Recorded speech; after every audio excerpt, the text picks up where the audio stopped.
கோயமுத்தூரில் உள்ள பிஎஸ்ஜிஆர் கிருஷ்ணம்மாள் மகளிர் கல்லூரியில் பெருமையும் பொருந்திய பட்டமளிப்பு விழா நடைபெற்றது.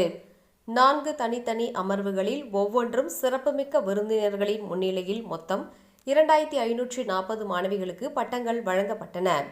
மேலும் பல்வேறு துறைகளில் தரவரிசை பெற்ற 50 பேருக்கு சிறப்பு பரிசுகளும் வழங்கப்பட்டன.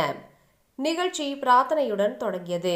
KCW செயலாளர் டாக்டர் என். யசோதா தேவி பிரமுகர்கள், ஆசிரியர்கள் மற்றும் பட்டதாரிகளை அன்புடன் வரவேற்றார். புதுடெல்லியில் உள்ள இந்திய அரசின் CSRின் இயக்குனர் ஜெனரல் மற்றும் DSIRின் செயலாளர் டாக்டர் என். கலைச்செல்வி பட்டமளிப்பு உரை நிகழ்த்தினார். பட்டதாரிகள் வேலைவாய்ப்பு தேடுபவர்களாக அல்லாமல் வேலைவாய்ப்பை உருவாக்குபவர்களாக மாற வேண்டும் என வலியுறுத்தினார். இந்தியாவின் இளைஞர் பலத்தை பயன்படுத்துவதில் தரமும் அளவும் முக்கியம் எனவும், ஐபோனில் புதிய அம்சங்களை உருவாக்கும் தொடர் ஆராய்ச்சியும், 10 நிமிடங்களில் சார்ஜாகி 800 கிலோமீட்டர் பயணம் செய்யும் சீனாவின் மின்கார் போன்ற உலக முன்னேற்றங்களையும் எடுத்து கூறினார்.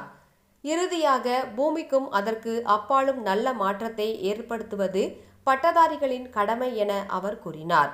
சமூக அறிவியல், அடிப்படை அறிவியல், கணக்கீட்டு அறிவியல், வணிகம் மற்றும் மேலாண்மை துறைகளை சேர்ந்த முதுகலை மாணவர்களுக்கு பட்டங்கள் வழங்கப்பட்டன. 2வது அமர்வில் தமிழ்நாட்டின் சென்னை ICT அகாடமியின் தலைமை நிர்வாக அதிகாரி திரு ஸ்ரீகாந்த் வெங்கட்ராமன் அவர்கள் கல்வி நிறுவனத்தின் நல்ல பெயரையும், மாணவர்களுக்கு திறன்களை அளிப்பதில் ICT அகாடமியின் முக்கிய பங்கையும் வலியுறுத்தினார். மேலும் பெற்றோர்களுக்கும் ஆசிரியர்களுக்கும் நன்றியை தெரிவிக்க வேண்டும் என பட்டதாரிகளை நினைவூட்டினார். இந்த அமர்வில் அடிப்படை அறிவியல் மற்றும் கணக்கீட்டு அறிவியல் துறையில் பட்டம் பெற்றவர்கள் தங்கள் பட்டங்களை பெற்றனர். இந்திய அரசின் தேசிய நிபுணர் ஆலோசனை குழுவின் தலைவர், அறிவியல் மற்றும் தொழில்நுட்பத் துறை அடல் இன்னோவேஷன் மிஷன் முன்னாள் இயக்குனர் மற்றும் புதுடெல்லியில் உள்ள நிதி ஆயோக்கின் கூடுதல் செயலாளர் திரு ரமணன் ஆராய்ச்சி மற்றும் திறன் மேம்பாட்டிற்கான நிறுவனத்தின் அர்ப்பணிப்பை பாராட்டினார். வணிக பிரிவை சேர்ந்த பட்டதாரிகள் கைத்தட்டலுக்கு மத்தியில் தங்கள் பட்டங்களை பெற்றனர்.